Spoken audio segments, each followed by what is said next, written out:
Hello everyone, नमस्ते, सलाम। आज हम बात करेंगे एस्थमा की। इसे इंग्लिश में हम एस्थमा और हिंदी में अस्थमा कहते हैं। क्या है ये बीमारी, क्या हैं इसके लक्षण, कैसे हम बचाव कर सकते हैं और क्या है इसका इलाज, आज हम इसी पर चर्चा करेंगे। एस्थमा यानी आपके रेस्पिरेटरी ट्रैक का हाइपर रिस्पॉन्सिवनेस, यानी आपके सांस लेने का जो तंत्र है वो हाइपर रिस्पॉन्सिव हो जाता है, ज़्यादा एक्टिव हो जाता है, बहुत सेंसिटिव हो जाता है, जिसके कारण आपको सांस लेने में तकलीफ़ हो सकती है, खांसी आ सकती है, छाती भरी भरी यानी चेस्ट में कंजेशन हो सकता है, छाती में टाइटनेस हो सकती है और कई बार आपको बोलने में अक्षमता यानी आप अपनी बात पूरी तरह से नहीं बोल पाते, ऐसे लक्षण दिखाई देते हैं। इसके सीवियर फॉर्म में कई बार आपके बॉडी के डिफरेंट पार्ट्स में ब्लूइश डिस्कलरेशन हो जाती है, यानी कि ऑक्सीजनेटेड ब्लड आपके बॉडी के डिफरेंट पार्ट्स में, पैरों में, हाथों तक नहीं पहुंच पाता, जिसको हम साइनोसिस भी कहते हैं। एस्थमा क्यों होता है या किन को होता है, इस पे डिफरेंट थ्योरीज़ हैं या डिफरेंट स्टडीज़ हैं, जिसमें पाया गया कि यदि आपके परिवार में आपके माताजी पिताजी को, आपके भाई बहनों को एस्थमा है, साथ में एक्जिमा है, तो जेनेटिक कारणों की वजह से भी आप में ये बीमारी आ सकती है। अदरवाइज़ जो इन्वायरमेंटल फैक्टर्स हैं, यानी वातावरण में बहुत ज़्यादा पोल्यूशन होने की वजह से, या आप एक्टिव स्मोकिंग करते हैं या ऐसे कमरे में बैठते हैं जहाँ दूसरे स्मोक कर रहे हैं, पैसिव स्मोकिंग की वजह से, एनवायरनमेंट में बहुत ज़्यादा धूल मिट्टी, जो सीजनल चेंजेस होते हैं, हे पोलन, इसकी वजह से वो आपके अगर सांस लेने के तंत्र में जाएं।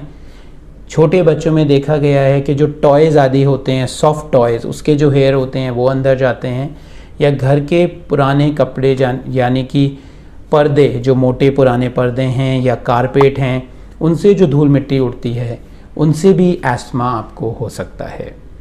इसके अलावा एक्सरसाइज इंड्यूस एस्थमा, जब आप बहुत ज़्यादा व्यायाम करते हैं, कई लोगों में एस्थमा ट्रिगर हो सकता है, या स्ट्रेस इंड्यूस्ड मानसिक तनाव होने के बाद आप में एस्थमा के लक्षण आ सकते हैं। ज़्यादातर आपके डॉक्टर आपका एक चेस्ट एक्सरे और एक पल्मनरी फंक्शन टेस्ट, आपके रेस्पिरेटरी ट्रैक की फंक्शनिंग कैसी है उसको टेस्ट करने के लिए ये टेस्ट कराते हैं और आपको उस हिसाब से ट्रीटमेंट एडवाइस करते हैं। ज़्यादातर मरीज़ों को इन्हेलर यानी कि पम्प्स की आवश्यकता होती है। नेबुलाइज़र के माध्यम से एक मशीन है जिसको इलेक्ट्रिसिटी से कनेक्ट करके भाप की फॉर्म में आप दवा लेते हैं, जो ब्रोंकोडाइलेटर्स होती हैं। ओरली एंटीहिस्टामिनिक टैबलेट, जो एलर्जी के कंपोनेंट को बॉडी में कम करती हैं, या सिवियर फॉर्म में स्टेरॉइड टैबलेट्स या इंजेक्शन भी देने पड़ सकते हैं।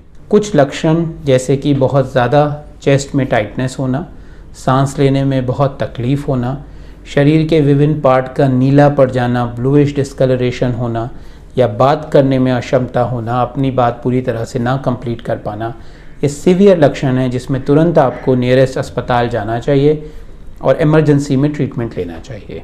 बहुत ज़रूरी है कि आपको इस बीमारी की नॉलेज हो, आप अपने एटीट्यूड में बदलाव लाएं, इन लक्षणों को, इन ट्रिगर्स को अवॉइड करें, लक्षणों को पहचानें और प्रैक्टिस में कुछ चीज़ें अवश्य लाएं, जैसे कि अपने इन्हेलर्स आप अपने ऑफिस में, घर पर, कार में, कहीं ट्रैवल कर रहे हैं आपकी ट्रैवलिंग किट में, या बच्चों को अगर ये लक्षण हैं तो उनके स्कूल में ये ज़रूर उपलब्ध करवाएं।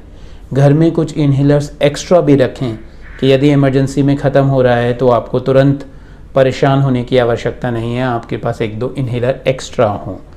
बच्चों के स्कूल में इसकी आवश्यक जानकारी दे दें ताकि उनकी क्लास टीचर्स, उनके और सहपाठियों को, फ्रेंड्स को इसकी जानकारी रहे कि इनको एस्थमा है और उस अवस्था में क्या करना है।